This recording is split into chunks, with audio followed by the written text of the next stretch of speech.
नमस्कार दोस्तों, हमारे YouTube चैनल स्टॉक टाइम में आपका स्वागत है। इस वीडियो में हम बात करेंगे एएसएम की लिस्ट के बारे में। आज एएसएम की लिस्ट से कई कंपनियों को छुटकारा मिला, यानी इन कंपनियों को एएसएम के शॉर्ट टर्म और लॉन्ग टर्म लिस्ट से बाहर किया गया है। एएसएम के शॉर्ट टर्म लिस्ट में आज एक कंपनी को एंटर किया गया है, जबकि 9 कंपनी को इसमें से बाहर किया गया है। वहीं एएसएम के लॉन्ग टर्म लिस्ट में आज 3 कंपनियों को एंटर किया गया है, जबकि 5 कंपनियों पर सख्ती बरती गई है। वहीं 20 कंपनियों को इसमें से बाहर किया गया है।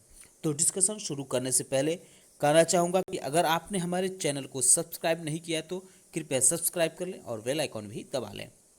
सबसे पहले बात करेंगे एएसएम के शॉर्ट टर्म लिस्ट के बारे में। इसमें आज पीवी वेंचर लिमिटेड को शामिल किया गया। एकलौती यह कंपनी है जिसे आज एएसएम के शॉर्ट टर्म लिस्ट में शामिल किया गया है। यह कंपनी 26 सितंबर से इस लिस्ट में रहेगी। इसके अलावा एएसएम के शॉर्ट टर्म लिस्ट से कुल 9 कंपनियों को बाहर किया गया है। इनमें से डीबी रियल्टी लिमिटेड है, जिसे अडानी के खरीदने की खबरें पिछले दिनों आ रही थी। इस वजह से इसमें काफ़ी हलचल देखने को मिली थी। इस कंपनी को एएसएम के शॉर्ट टर्म लिस्ट से निकालकर एएसएम के लॉन्ग टर्म लिस्ट में डाला गया है। यह कंपनी 23 सितंबर से एएसएम के लॉन्ग टर्म लिस्ट में रहेगी। इसके अलावा वैलिएंट ऑर्गेनिक लिमिटेड, एज पाइन वॉल and company limited, energy development company, all cargo logistic limited, Bharat gears limited, DB corporation limited, Jayaswal Neco industries limited, Monarch Networth Capital Limited, इन कंपनियों को एएसएम के शॉर्ट टर्म लिस्ट से बाहर किया गया है। ये कंपनियां 23 सितंबर से एएसएम के शॉर्ट टर्म लिस्ट से बाहर रहेंगी। एएसएम के लॉन्ग टर्म लिस्ट में शामिल की गई कंपनियों के बारे में बात करें तो डीबी रियल्टी लिमिटेड के अलावा Poddar housing and development limited है, ओरिएंट प्रेस लिमिटेड है।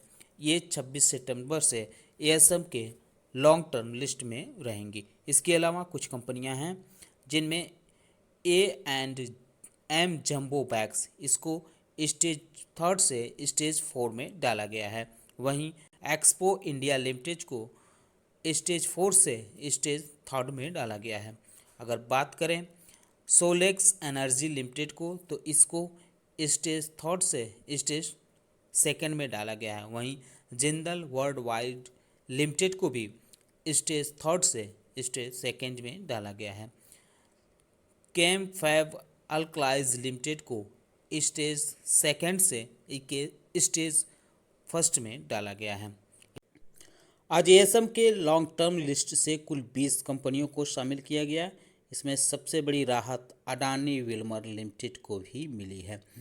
इसके अलावा अन्य कंपनियां हैं brand concepts limited, Ansal properties infrastructure limited, Servotech power system limited, Maharashtra apex corporation limited है, संभव मीडिया लिमिटेड है, फ्यूचर कंज्यूमर लिमिटेड है, श्रद्धा इंफ्रा प्रोजेक्ट्स लिमिटेड भी इसमें शामिल है। इसके अलावा कर्मा एनर्जी लिमिटेड है, aero green tech limited, LGB forge limited भी एएसएम के लॉन्ग टर्म लिस्ट से बाहर किया गया है। इनके अलावा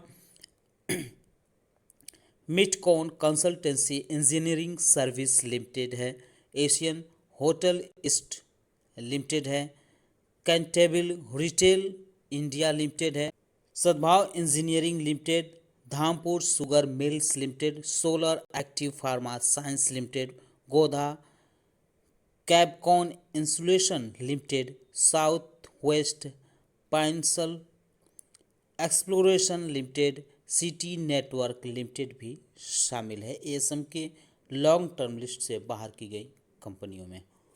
आज अडानी विल्मर के शेयरों में करीब ½ % तक गिरावट रही, जबकि पिछले 5 दिनों में इसमें 13% से ज़्यादा प्रॉफिट नज़र आ रहा है।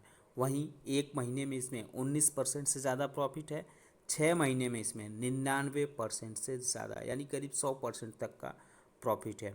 अगर इसके अधिकतम की बात करें यानी मैक्सिमम की, तो 113% से ज़्यादा प्रॉफिट है।